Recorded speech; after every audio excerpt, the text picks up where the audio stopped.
naturalisation est un des modes d'acquisition de la nationalité française qui est décrété par l'autorité publique. Pour éviter le rejet de sa demande, il faut veiller à bien constituer son dossier, à ce qu'il soit complet, mais surtout à remplir toutes les conditions de la naturalisation par décret.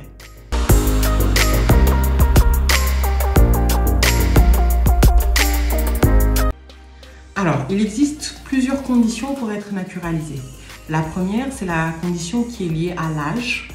Il faut être âgé de 18 ans au moins pour demander la naturalisation. Cependant, les mineurs âgés de 17 ans peuvent déposer leur demande de naturalisation. Le décret de naturalisation devra intervenir à leur majorité. À titre d'exception, les enfants étrangers de parents français peuvent déposer une demande de naturalisation à condition d'avoir vécu au moins 5 ans avec leurs parents français à la date de la demande.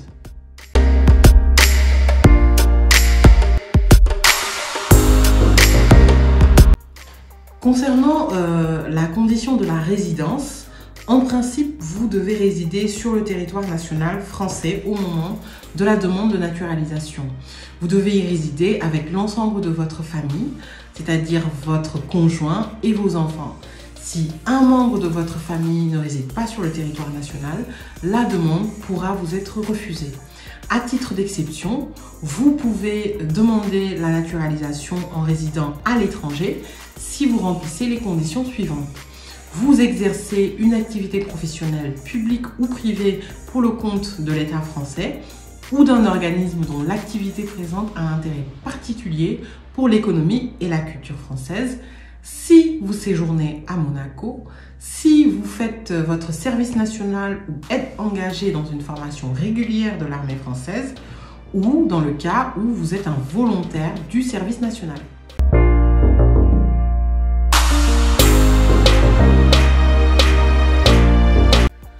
En principe, la durée minimale de résidence est de 5 ans.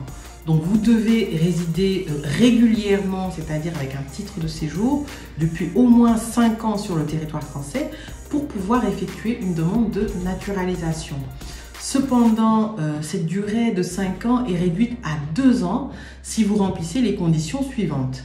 Si vous avez obtenu un diplôme d'un établissement d'enseignement supérieur français, si vous avez accompli un parcours exceptionnel d'intégration dans le cadre d'activités civiques, scientifiques, économiques, culturelles ou sportives, ou si vous pouvez rendre des services importants à la France compte tenu de vos capacités et de vos talents.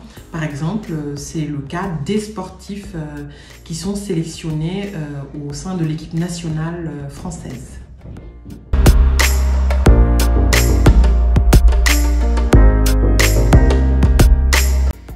Aucune durée minimale de résidence en France n'est exigée si vous êtes dans l'une des situations suivantes. Si vous avez le statut de réfugié, si vous venez d'un pays francophone et vous parlez le français car c'est votre langue maternelle, si vous avez fait votre service militaire dans l'armée française ou dans le cas où vous avez rendu des services exceptionnels à la France.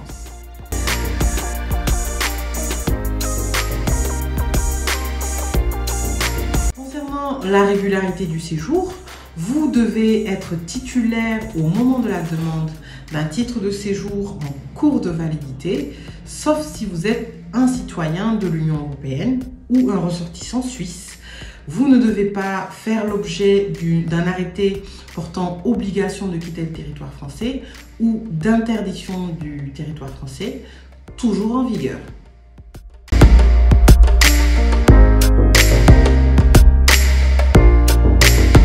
Vous devez prouver votre assimilation à la communauté française par votre adhésion aux principes et valeurs de la République française, par la connaissance de l'histoire et de la culture de la France, mais également par une connaissance suffisante de la langue française, en présentant un diplôme français de formation d'au moins du niveau 3 de la nomenclature nationale des formations ou du niveau B1 à l'oral et à l'écrit du cercle, c'est-à-dire du cadre européen de référence des langues.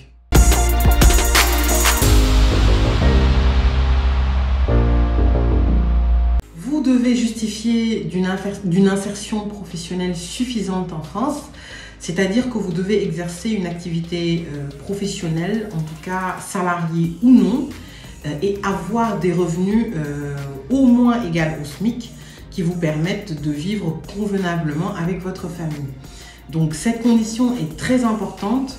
La naturalisation prend en compte vos revenus, en tout cas tirés de vos activités, mais ne prend pas en compte les revenus tirés des aides d'État telles que la CAF, le RSA et autres allocations.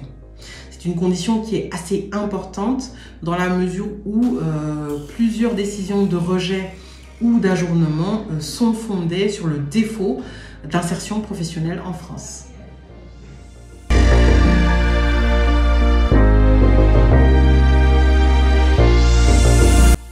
La condition de moralité et l'absence de condamnation pénale est également très importante.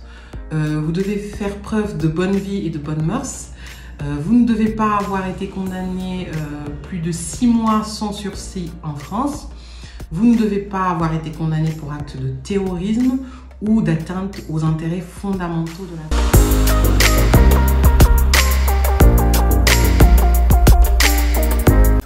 Alors oui, un simple rappel à la loi peut en tout cas vous empêcher d'accéder à la naturalisation dans la mesure où certains faits, certaines procédures sont mentionnées sur le fichier TAJ, le fichier du traitement des antécédents judiciaires. C'est un fichier qui finalement regroupe toute votre fiche, en tout cas, que vous soyez victime ou mise en cause, que l'affaire ait été classée sans suite, qu'il en résulte une relaxe ou un simple rappel à la loi. Pour éviter un ajournement, il est fortement conseillé de demander l'effacement de votre fiche TAJ avant de déposer la demande de naturalisation.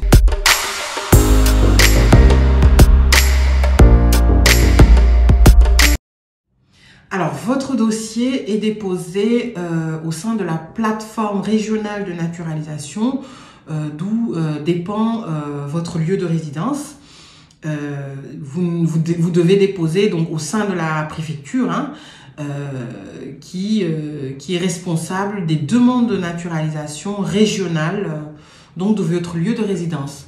Alors, comment? Chaque préfecture définit sa procédure de demande. Donc chaque plateforme finalement régionale définit. Par exemple, vous avez certaines plateformes qui préfèrent des demandes exclusivement par voie postale, d'autres qui ont choisi des dépôts physiques, donc avec une prise de rendez-vous, un dossier et un agent qui enregistre le dépôt et qui vous délivre un récépissé de demande de naturalisation.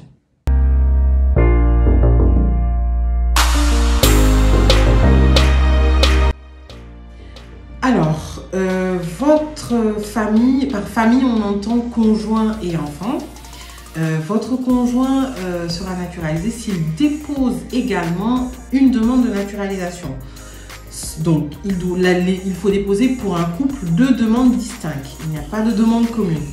Pour les enfants, s'ils résident avec vous au moment donc, de la naturalisation du décret, ils bénéficieront de cette naturalisation en étant mineurs uniquement, dans la mesure où ils figureront également sur le décret de naturalisation.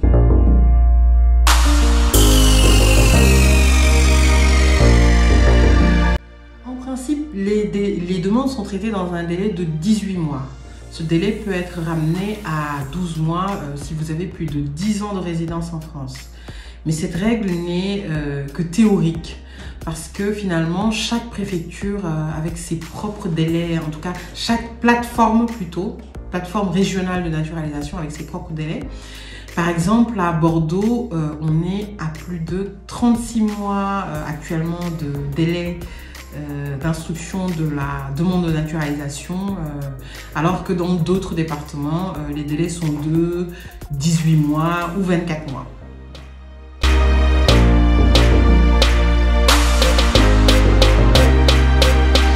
Alors, l'instruction se déroule de la manière suivante. L'administration peut réaliser une enquête sur vous, notamment sur votre intégration au sein de la société française. Si vous êtes à jour de vos impôts, c'est très important. Vous devez d'ailleurs fournir dans le dossier le bordereau P237. Si vous êtes à jour au regard des différentes caisses, particulièrement de la caisse des allocations familiales, s'il n'y a pas de trop perçu, si vous n'êtes pas en litige par rapport à Pôle emploi. Donc c'est très important de vérifier que vous êtes en règle par rapport à toutes ces structures-là. Donc finalement, votre casier judiciaire en France et à l'étranger est également scruté. Il y a donc finalement à la fin de l'instruction un entretien de naturalisation. Entretien durant lequel l'agent instructeur vérifie votre assimilation à la communauté française en vous posant plusieurs questions sur la culture, l'histoire, la société française, les présidents, les membres du gouvernement et en vérifiant surtout votre niveau de connaissance de la langue française. Donc il est très important de préparer cet entretien-là. Vous avez le livret du citoyen qui est disponible sur Internet, qui regroupe toutes les informations utiles pour l'entretien de la naturalisation, mais également connaître votre environnement social et politique, le nom du maire de la commune, comment sont élus par exemple les sénateurs, le président de la République, voilà, et autres.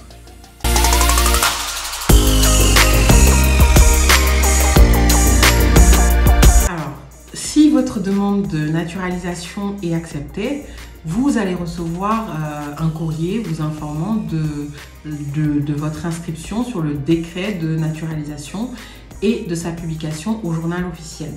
Vous allez par la suite être convié à une cérémonie en préfecture durant laquelle vous allez recevoir un extrait de ce décret de naturalisation ainsi que des documents d'état civil français, notamment votre acte de naissance français, ce qui vous permettra de faire établir votre pièce d'identité française ou votre passeport.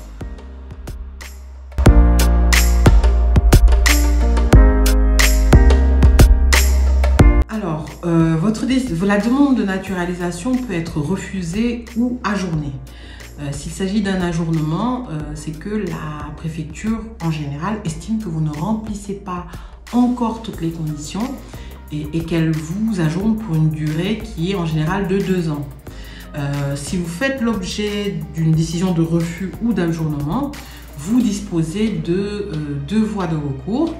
Alors, une première qui est obligatoire, c'est un recours administratif préalable auprès du ministre de l'Intérieur, dans lequel donc vous exposez les motifs de votre recours et vous justifiez bien entendu avec des pièces ce pourquoi vous estimez que vous remplissez les conditions de la naturalisation.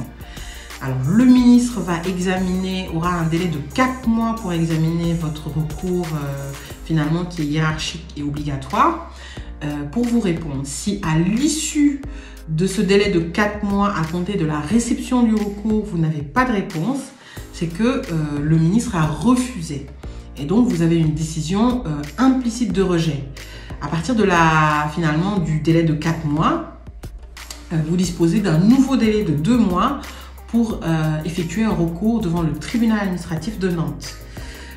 Si vous recevez une réponse écrite, en tout cas du ministre défavorable, vous disposez d'un nouveau délai de 2 mois à compter de la réception de la décision explicite de rejet pour faire un recours devant le tribunal administratif de Nantes de cette décision de rejet, en tout cas de votre recours contre soit le refus, soit l'ajournement de la naturalisation.